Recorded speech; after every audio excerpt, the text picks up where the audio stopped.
The Eye of the World by Robert Jordan. Book 1 of The Wheel of Time. To Harriet, heart of my heart, light of my life, forever. Prologue. Dragon Mount. The palace still shook occasionally, as the earth rumbled in memory, groaned as if it would deny what had happened. Bars of sunlight cast through rents in the walls made motes of dust glitter where they yet hung in the air. Scorch marks marred the walls, the floors, the ceilings. Broad black smears crossed the blistered paints and gilt of once bright murals. Soot overlaying crumbling friezes of men and animals who seemed to have attempted to walk before the madness grew quiet.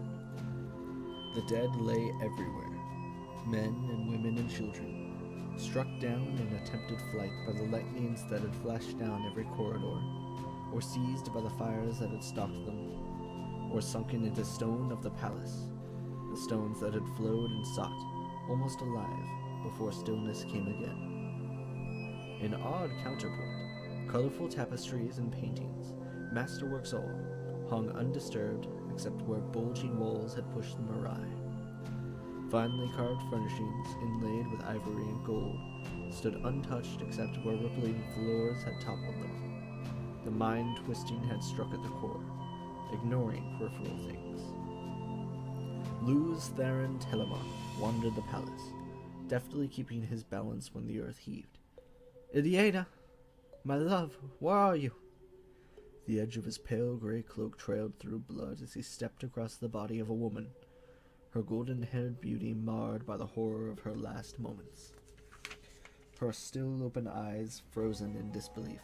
Where are you, my wife? Where is everyone hiding? His eyes caught his own reflection in a mirror hanging askew from bubbled marble. His clothes had been regal once, in gray and scarlet and gold.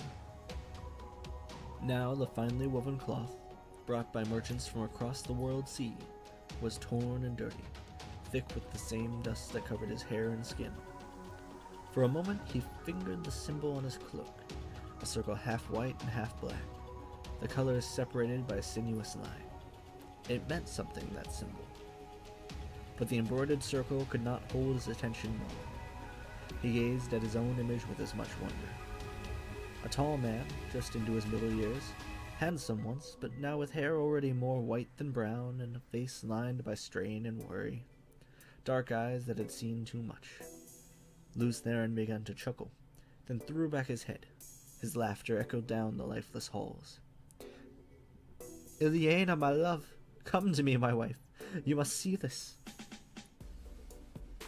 Behind him, the air rippled, shimmered, solidified into a man who looked around, his mouth twisting briefly with distaste. Not so tall as Luz Theron, he was clothed all in black, save for the snow-white lace at his throat and the silverwork on the turned-down tops of his thigh-high boots.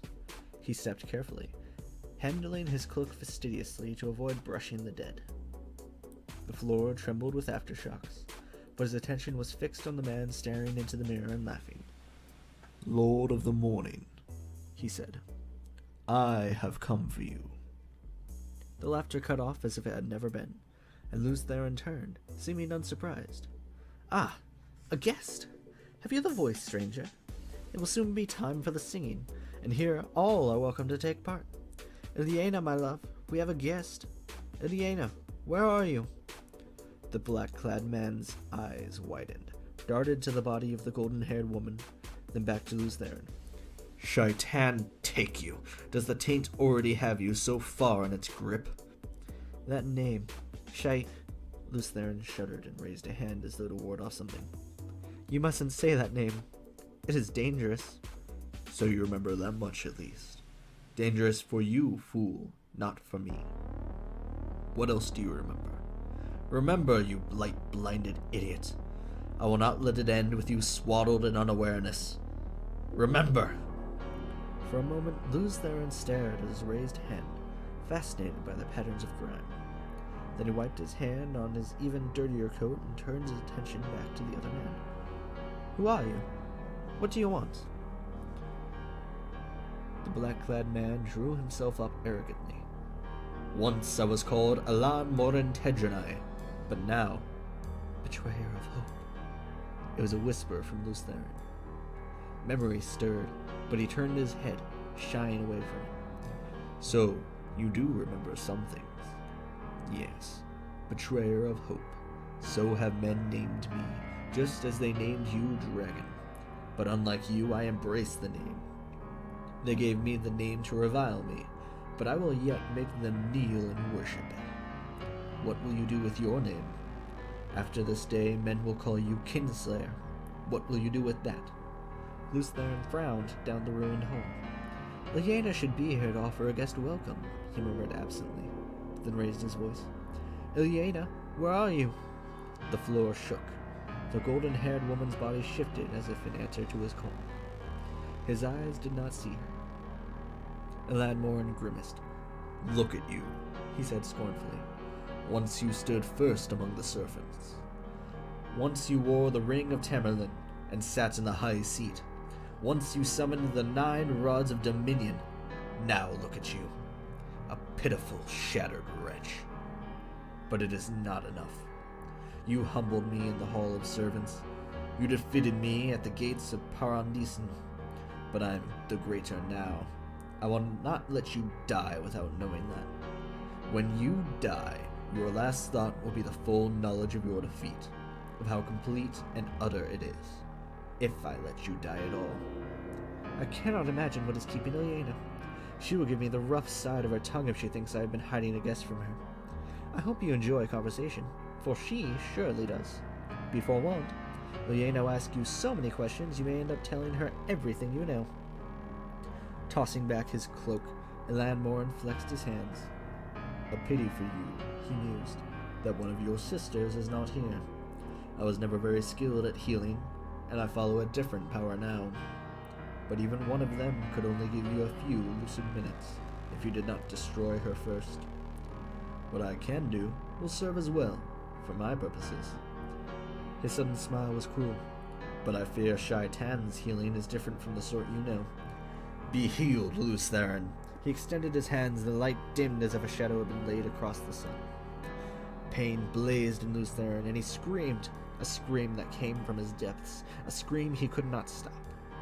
Fire seared his marrow, acid rushed along his veins. He toppled backwards, crashing to the marble floor. His head struck the stone and rebounded. His heart pounded, trying to beat its way out of his chest, and every pulse gushed a new flame through him. Helplessly he convulsed, thrashing, his skull a sphere of purest agony on the point of bursting. His hoarse screams reverberated through the palace. Slowly, ever so slowly, the pain receded. The outflowing seemed to take 1,000 years and left him twitching weakly, sucking breath through a raw throat. Another 1,000 years seemed to pass before he could manage to heave himself over, muscles like jellyfish, and shakily push himself up on hands and knees. His eyes fell on the golden-haired woman, and the scream that was ripped out of him dwarfed every sound he had made before. Tottering, almost falling, he scrabbled brokenly across the floor to her. It took every bit of his strength to pull her up into his arms. His hands shook as he smoothed her hair back from her staring face. Ilyena! Light, help me, Ilyena! His body curved around hers protectively. His sobs, the full-throated cries of a man who had nothing left to live for. Ilyena, no! No! You can have her back, Kinslayer. The great Lord of the Dark can make her live again, if you will serve him. If you will serve me. Lutheran raised his head, and the black-clad man took an involuntary step back from that gaze. 10 years, betrayer, Lutheran said softly, the soft sound of steel being bared. 10 years your foul master has wrecked the world. And now this. 10 years! You pitiful fool! This war has not lasted 10 years, but since the beginning of time.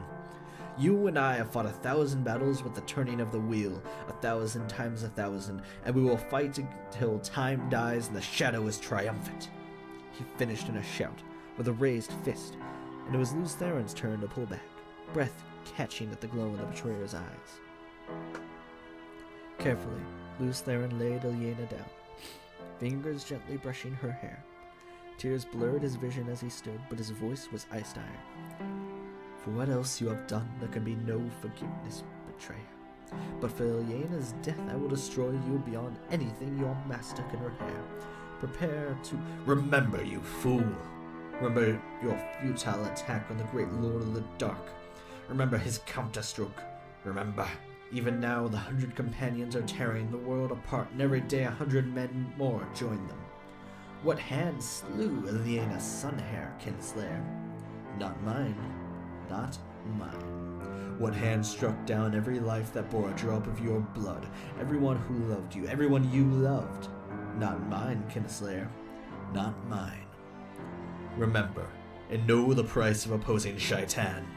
Sudden sweat made tracks down Luz Theron's face through the dust and dirt. He remembered, a cloudy memory like a dream of a dream, but he knew it true. His howl beat at the walls, the howl of a man who had discovered his soul damned by his own hand, and he clawed at his face as if to tear away the sight of what he had done. Everywhere he looked, his eyes found the dead. Torn they were, or broken, or burned, or half consumed by stone. Everywhere lay lifeless faces he knew, faces he loved, old servants and friends of his childhood, faithful companions through the long years of battle, and his children, his own sons and daughters, sprawled like broken dolls, play stilled forever, all slain by his hand. His children's faces accused him, blank eyes asking why, and his tears were no answer. The betrayer's laughter flogged him, drowned out his howls. He could not bear the faces, the pain. He could not bear to remain any longer. Desperately, he reached out to the true source, to tainted sight in, and he traveled. The land around him was flat and empty. A river flowed nearby, straight and broad, but he could sense there were no people within 100 leagues. He was alone as a man could be while still alive, yet he could not escape memory. The eyes pursued him through the endless caverns of his mind. He could not hide from them. His children's eyes, Ilyena's eyes. Tears glistened on his cheeks as he turned his face to the sky. Light, forgive me. He did not believe it could come. Forgiveness. Not for what he had done. But he shouted to the sky anyway, begged for what he could not believe he could receive. Light, forgive me. He was still touching sight in, the male half of the power that drove the universe, that turned the wheel of time, and he could feel the oily taint fouling its surface, the taint of the shadow's counterstroke, the taint that doomed the world, because of him. Because in his pride, he had believed that men could match the Creator, could mend what the Creator had made and they had broken. In his pride, he had believed. He drew on the true source deeply, and still more deeply, like a man dying of thirst. Quickly, he had drawn more of the one power than he could channel unaided. His skin felt as if it were aflame. Straining, he forced himself to draw more, tried to draw it all. Light, forgive me. Ilyena! The air turned to fire, the fire to light liquefied. The bolt that struck from the heavens would have seared and blinded any eye that glimpsed it, even for an instant. From the heavens it came, blazed through Luz Theron Telamon, bored into the bowels of the earth. Stone turned to vapor at its touch. The earth thrashed and quivered like a living thing in agony. Only a heartbeat to the shining bar exists, connecting ground and sky. But even after it vanished, the earth yet heaved like the sea in a storm. Molten rock fountained 500 feet into the air, and the groaning ground rose, thrusting the burning spray ever upward, ever higher. From north and south, from east and west, the wind howled in, snapping trees like twigs, shrieking and blowing as if to aid the growing mountain ever skyward, ever skyward. At last the wind died, the earth stilled to trembling mutters. Of Luz Theron Telamon, no sign remained. Where he had stood, a mountain now rose miles into the sky, molten lava still gushing from its broken peak.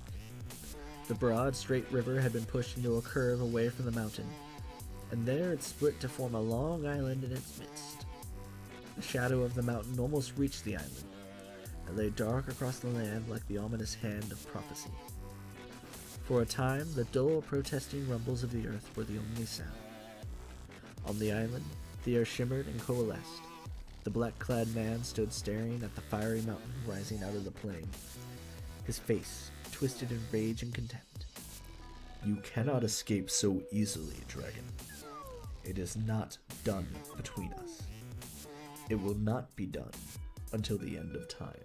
Then he was gone, and the mountain and the island stood alone, waiting. And the shadow fell upon the land, and the world was riven stone from stone. The oceans fled, and the mountains were swallowed up, and the nations were scattered to the 8 corners of the world. The moon was as blood, and the sun was as ashes. The seas boiled, and the living envied the dead. All was shattered, and all but memory lost, and one memory above all others, of him who brought the shadow and the breaking of the world, and him they named Dragon. From Alith Nin Taran Alta Camora, The Breaking of the World. Author unknown. The Fourth Age. And it came to pass in those days, as it had come before, and would come again, that the dark lay heavy on the land, and weighed down the hearts of men, and the green things failed, and hope died, and men cried out to the Creator, saying, O light of the heavens, light of the world, let the promised one be born of the mountain, according to the prophecies, as he was in ages past, and will be in ages to come. Let the Prince of the Morning sing to the land that green things will grow, and the valley give forth lambs. Let the arm of the Lord of the Dawn shelter us from the dark, and the great sword of justice defend us. Let the dragon ride again on the winds of time. From Charal Drianan Te Kalaman, The Cycle of the Dragon. Author unknown. The Fourth Age.